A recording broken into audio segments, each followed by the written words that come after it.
Here at the World Economic Forum in Davos, we've been talking on the sidelines with folks about the upcoming U.S. presidential election and the effect it might have on U.S. markets, on the global economy, certainly the U.S.'s dealings with other countries. One of the folks we want to talk to about that is David Rubenstein, co-founder of the Carlyle Group, which has $382 billion in assets under management. So putting a lot of that money to work in markets around the globe. David, thank you for being here. My pleasure. Thank you for having me. And of course, we should mention you're a TV host, fellow TV host as well. We would be remiss if we didn't mention that. The highest calling of mankind, being a TV host, right? We think so.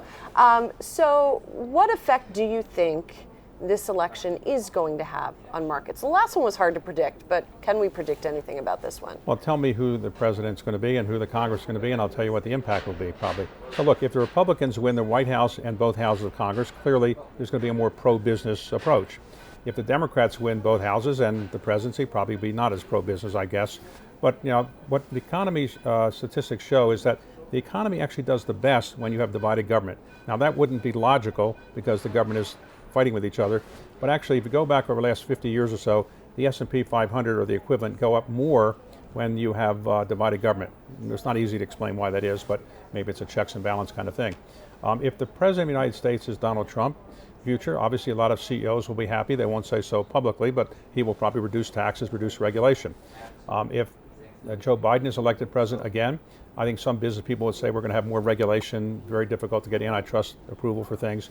But in the end, you adapt to things. What business people are good at is adapting. Just tell them what the rules are and they'll try to figure out how to deal with it.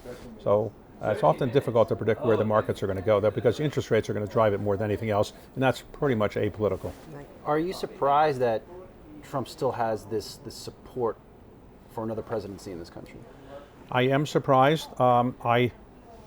The day after he lost the last election, I was on the television show, and that morning I said, I think he might run again, and people laughed at me. But the truth is, he never gave up the idea of running again. He thinks he won the last time. He wants to prove that he deserves to be president again.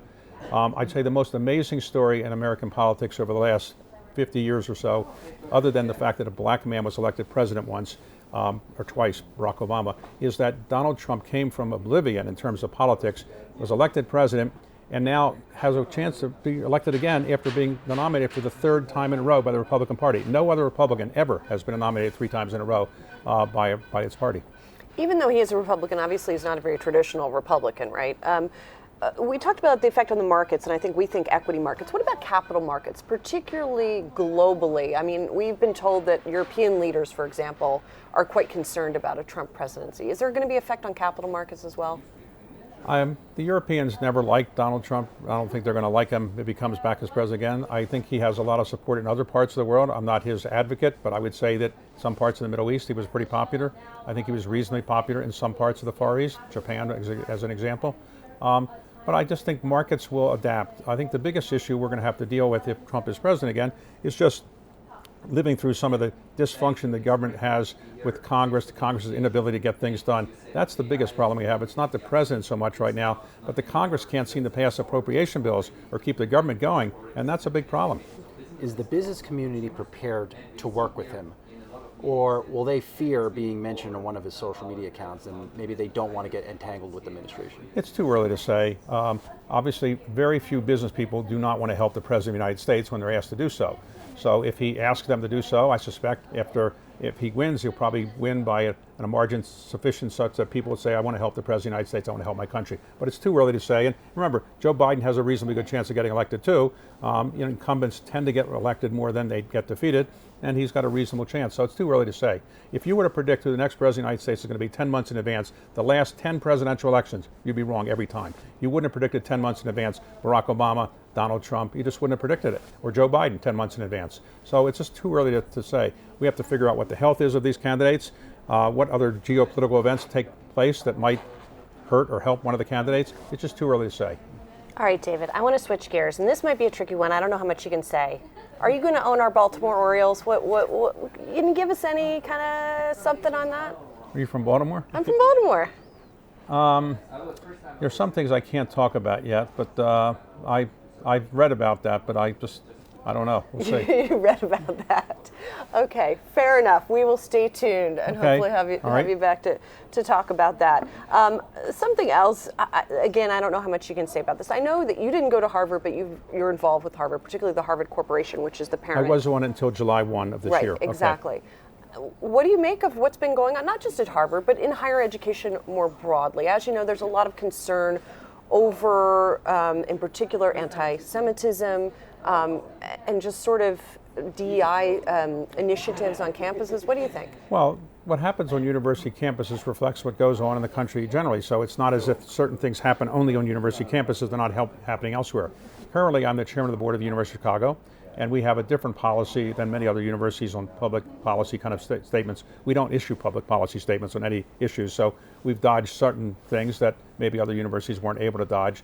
But we do have, issues of making certain everybody has the right to speak and try to not have people prohibit other people from saying what they want to say within reason. Obviously, you don't want to have people encouraging violence and things like that. But universities reflect the society that they're in. And so in the late 1960s, for example, we had a lot of protests against the Vietnam War, but that reflected what went on in society. So right now you have a lot of concern about anti-Semitism in the United States, as there should be, and that is reflected sometimes in college campuses too. Why do you think DEI initiatives have come under so much scrutiny? I think to the average person out there, this seems like good for business and good for the country. The United States in 1960 was a country that was essentially a white country. 90% of the people that voted in that 1960 election were white. 8% were black and the rest were other minorities.